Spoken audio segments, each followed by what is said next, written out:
Bien alors Thierry, la tradition était respectée, vous avez pris un petit bain, là c'est toujours un moment de plaisir quoi. Oui, c'est une délivrance même parce que chaque année on a toujours le même stress. Avec quand même des compétitrices en face qui jouent, qui jouent leur championnat. Voilà, les 4 équipes qui sont là en play-off, elles veulent gagner le titre de championne de France, évidemment. Alors on a l'ascendant, parce que je pense qu'on travaille sans doute plus. On a évidemment beaucoup de qualité ici, avec des joueuses remarquables, un entraîneur aussi professionnel. Donc, et puis l'habitude, c'est la récurrence qui fait aussi qu'on voit bien là où on est un peu moins bon, là où on pourrait faire un peu mieux. Donc chaque année, on s'améliore. Alors c'est le 12e titre. Quelle saveur il a par rapport aux autres? Il n'y a jamais de lassitude. On aime les victoires. C'est comme ça. Alors, c'était quoi la question déjà? Tu voulais savoir si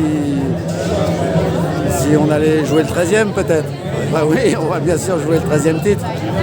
Ce sera plus difficile parce que le championnat va se renforcer l'année prochaine avec des nouveaux rentrants.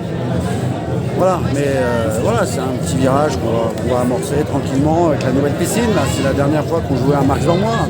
56 ans de bons et loyaux services. C'est important aussi qu'on soit tous là. C'est aussi important qu'on gagne ce 12e titre voilà, ici, chez nous, à Marx-en-Mois, c'est sûr. Alors effectivement, on peut espérer que le championnat va se renforcer l'an prochain. Je crois que ce sera bien pour le water polo féminin, qui n'est pas qu'une équipe qui survole comme vous aussi fortement le championnat. Ah mais ça se resserre, l'étau se resserre, on peut le dire. On a gagné parfois plus facilement sur les années antérieures. Voilà, on voit bien que c'est difficile sur les 2 premières périodes. Voilà. L'entame de match est difficile, on est mené par 2 buts. Donc voilà, on remonte pour plein de bonnes raisons.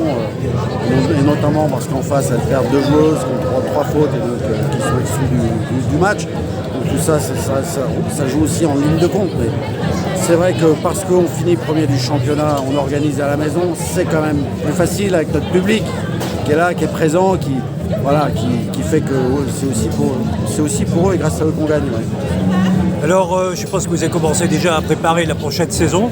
Est-ce que vous savez déjà, est-ce que l'équipe sera très différente de cette année? J'attends un retour parmi nous d'une Française qui a été formée ici au club et puis qui est partie à l'international et qui a fait le vœu de revenir à Lille. Donc qui a une sœur qui est internationale en natation. Par exemple, voilà, tout à fait. Donc on aimerait bien effectivement la voir à Lille l'année prochaine. Oui.